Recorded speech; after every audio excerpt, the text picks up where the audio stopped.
Foto sua, pra que o tempo não me roube a sua imagem. Os dias passei mais depressa, na hora em que a saudade aperta. Há tantas coisas que eu não disse e tantas outras que eu não queria ouvir. E mesmo agora é tão difícil escolher palavras para te ferir. Eu continuo esperando por um milagre que possa trazer você de volta.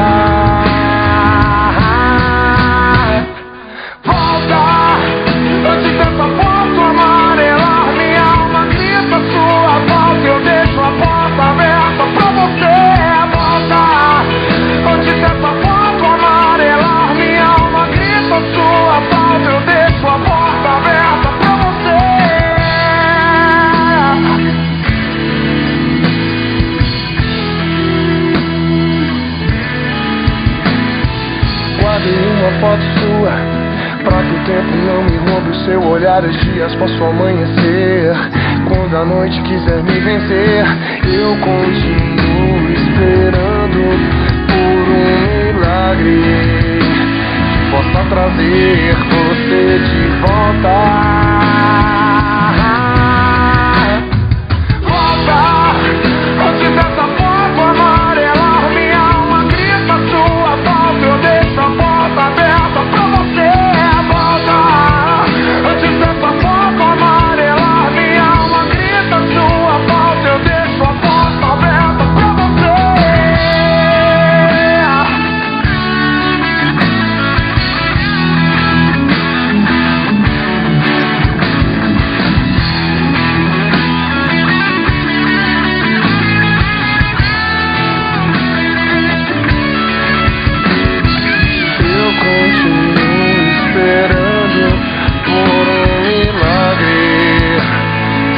Trazer você de volta. Então volta, antes dessa foto amarelar minha alma grita sua falta. Eu deixo a porta aberta pra você. Volta, antes dessa foto amarelar minha alma grita sua falta. Eu deixo a porta aberta pra você.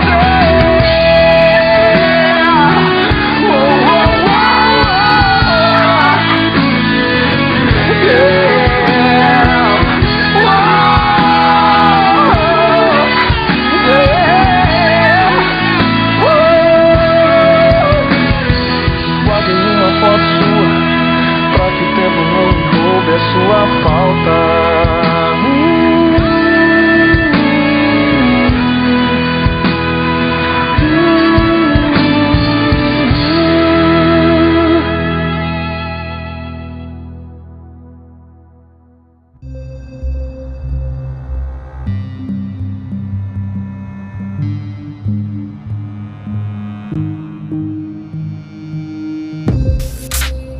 Eu pinto desde criança, né?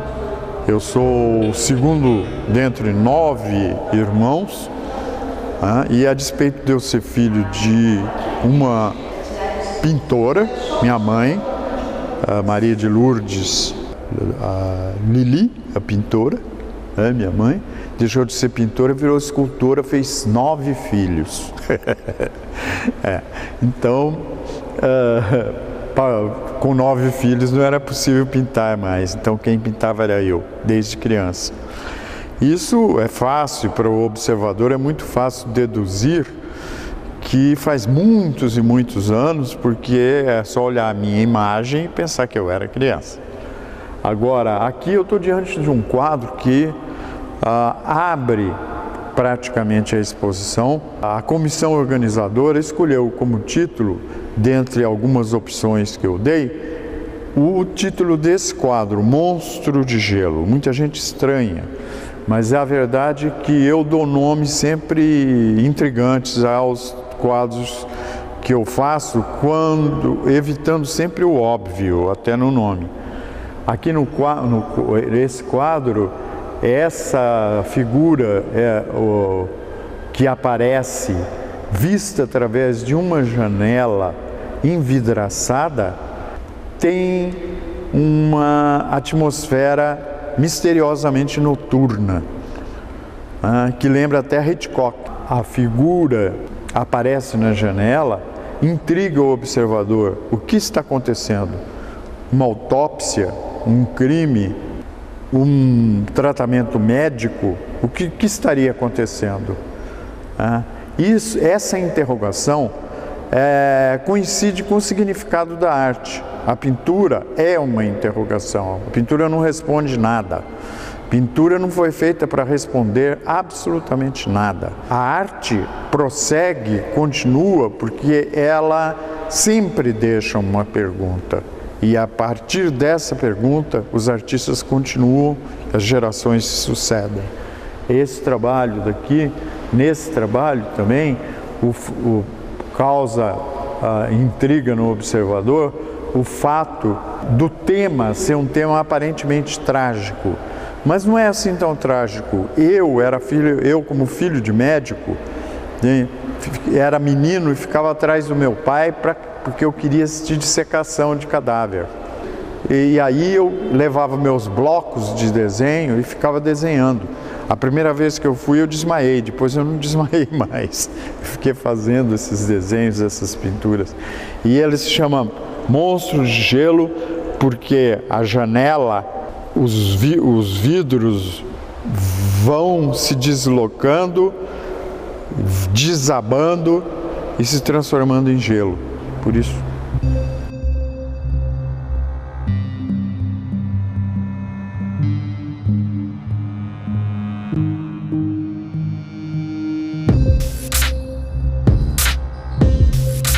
Normalmente eu não faço um estudo prévio daquilo que eu vou pintar. Eu posso, no momento em que estou desenhando, sentir que aquele desenho é o prenúncio de um trabalho, que ele pode gerar algum quadro, entende? Mas não de uma forma definitiva, um quadro completo, com toda a sua composição, elaborado, com aquele tema, nada disso. Se eu tiver um estudo que me pareça completo, eu jamais o pintarei, porque ele já é um trabalho pronto. Então esse quadro daqui, por exemplo, ele começou com essa figura dessa mulher, essa figura vestida de encarnado, essa figura voluptuosa e ondulante, né? E eu parei, olhei e disse, e agora? Aí eu falei, bom, acho que chegou o momento de eu pintar o retrato de Pixinguinha. E prestei um tributo a Pixinguinha através desse quadro que eu chamo de Púrpura, e que tem uma dinâmica muito grande. Enquanto ele toca um instrumento e os atabaques explodem, a mulher se desloca num passo balético junto com o bailarino, e de repente aparece um intruso, como quase sempre na minha pintura. Alguém que vem de uma outra direção, desloca o observador para a posição dela. Então o observador passa a ver no sentido inverso ao que ele estava vendo a mesma composição.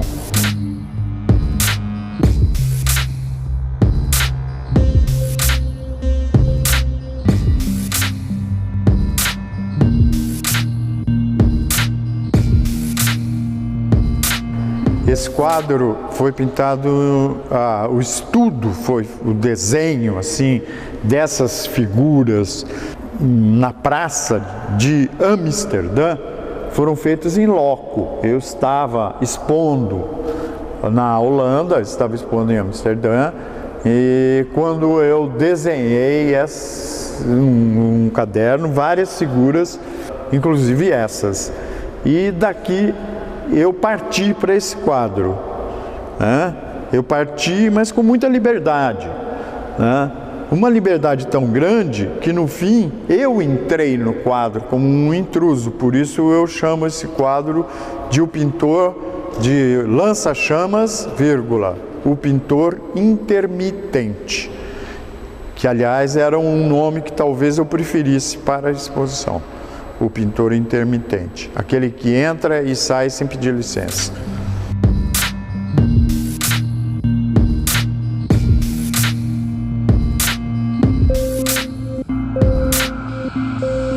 Esse quadro se chama Velha Escada para um Jardim. A Dona Isabé, como era chamada no sítio do Conde, na Bahia, quando eu lá estive durante um ano numa colônia de pescadores, morando lá, ela foi quem inspirou esse quadro, que acabou sendo pintado muitos anos depois. Ela já deve ter morrido há muito tempo, porque ela já era uma mulher muito idosa. As pessoas, o lugar era tão lindo, tão paradisíaco e tão pacífico, à beira-mar, que os pescadores e suas famílias muitas vezes dormiam ao relento, e até eu.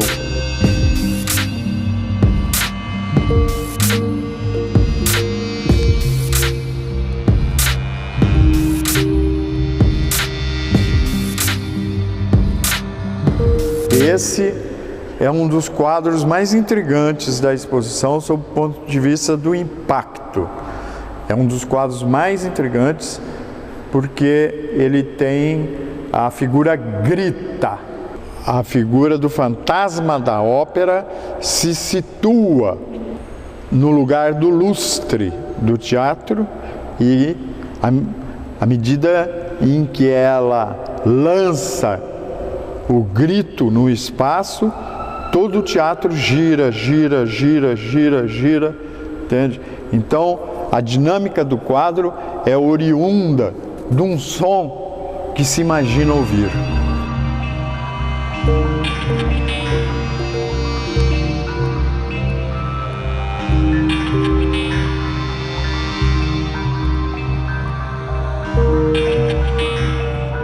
Esse daqui é o Cobra. O Cobra é um quadro doloroso, bastante doloroso, né? Uma composição onde a figura aparece em posição diagonal, atravessa a composição. Existe uma certa conotação atmosférica que não é sempre que aparece na minha pintura, mas quando aparece tem muita importância, que me coloca muitas vezes entre o expressionismo e o surrealismo. Essas cobras, elas são simbólicas, elas aparecem nessa exposição, a figura da cobra e o mimetismo, aquela identidade ou aquela confusão que pode haver entre formas parecidas de figuras diferentes e às vezes de espécies diferentes, como bananas e cobras, entende? Aparece nessa exposição. Esse quadro se chama O Cobra, é o retrato de um drogado. Tudo óleo sobre tela. Os quadros têm grande dimensão. Esse quadro ele é um quadro que tem 2 metros de largura, 1,60 por 2. É o Cavalo do Vento. É um dos quadros mais cobiçados assim pelas pessoas na exposição, porque ele tem uma dinâmica e uma cromática que leva a uma interpretação onírica. Enquanto o cachorro late, o cavalo se desloca e a paisagem se move. E a textura é muito viva, tão viva que parece que o quadro está bulindo, mexendo, acontecendo.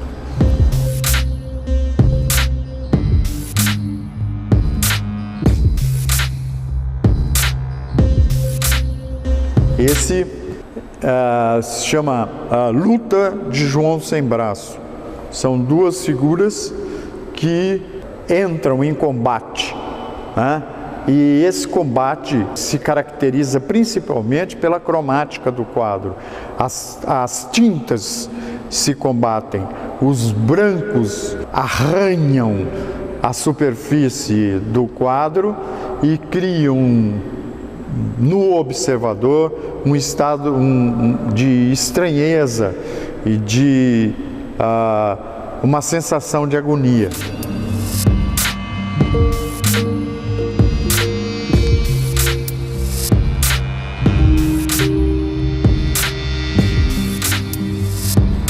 Esse quadro é muito recente também, Soneto no Bordel.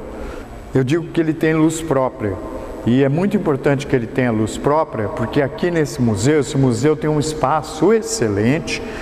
Eu estou contente em ter sido escolhido pelo secretário de Cultura, Ney Carrasco, para fazer essa individual, que está muito bem montada, mas pessimamente iluminada. Muito bem montada, mas é preciso enxergar muito bem. Ainda bem que eu sou um pintor que tem cores muito altas, porque se eu estivesse fazendo uma exposição de gravura, ninguém enxergaria nada. Esse quadro daqui é um quadro que tem uma pasta, uma matéria, uma cromática muito excitante, muito tátil. O movimento na execução das figuras traz para o quadro uma dinâmica que independe até da própria forma, muitas vezes.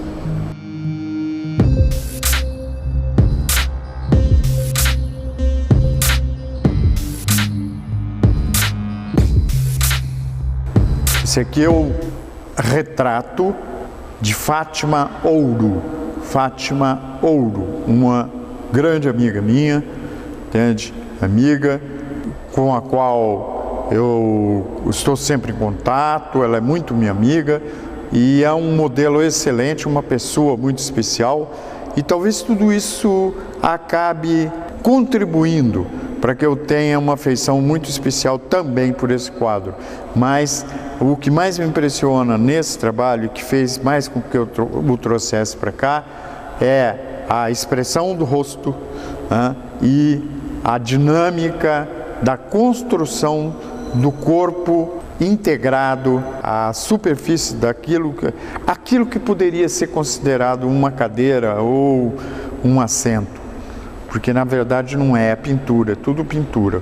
Aqui também, esse daqui, Santo de Pedra e Pó.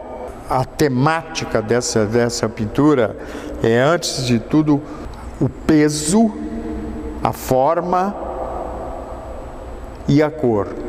A expressão maior que transforma essa figura em santo ou em a figura de um proscrito é, antes de tudo, o aspecto que ele tem. E esse aspecto é, antes de tudo, pintura.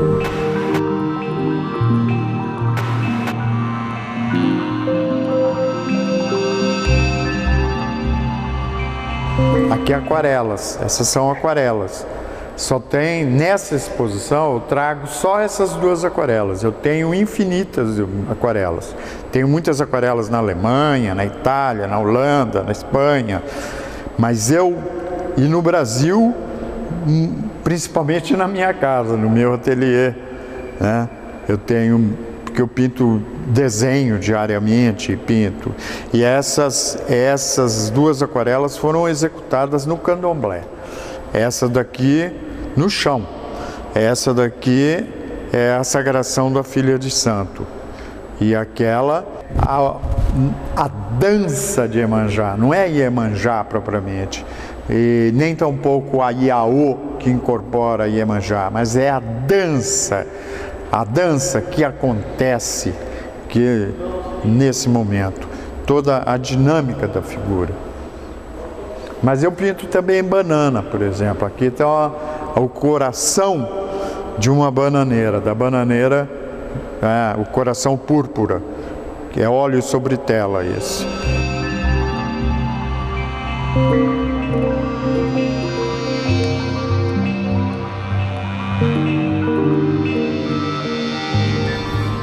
Esse aqui é a morte de batom.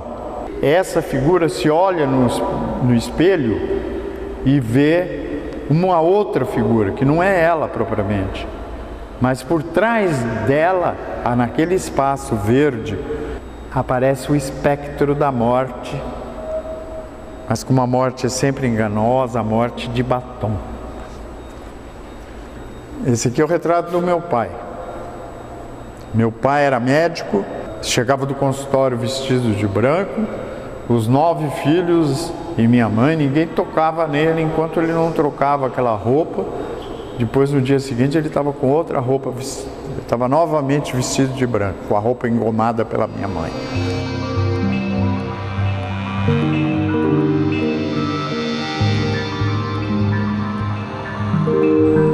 Esse quadro, na verdade, ele surgiu em decorrência de um certo encanto que eu sinto pelo coreto do Jardim Carlos Gomes, desde menino, desde criança. E eu me lembro que naquela época, como ainda hoje, ali era um lugar de alta rotatividade, né? Então, nós éramos crianças e não tínhamos acesso àquelas mulheres que estavam por ali, né? Então nós ficávamos a provocá-las da rua para as janelas, né?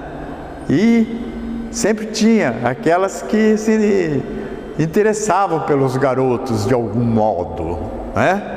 É mesmo? E quando eu pintei esse quadro, eu não pintei pensando nisso, mas quando eu estava pintando, eu me recordei dessas coisas, desses fatos. O que eu acho mais importante nesse quadro é como os planos se colocam, como a figura dessa mulher, entende? Que cria essa linha diagonal e depois que acaba culminando com uma vertical que sugere uma janela que fica para fora dos limites do quadro, né? Enquanto o coreto e a paisagem aparecem lá para além dessa janela, de uma outra janela. É interessante, uma janela que era uma janela só dela praticamente. As texturas também vão sendo contrastantes de acordo com o elemento com a matéria que se pretende sugerir. E também o sentido de plano é dúbio. Às vezes uma coisa que parece uma pedra pode ser um reflexo. Lá fora, por exemplo, de repente essa paisagem pode ser toda um reflexo. Lá em cima não é céu, é chão.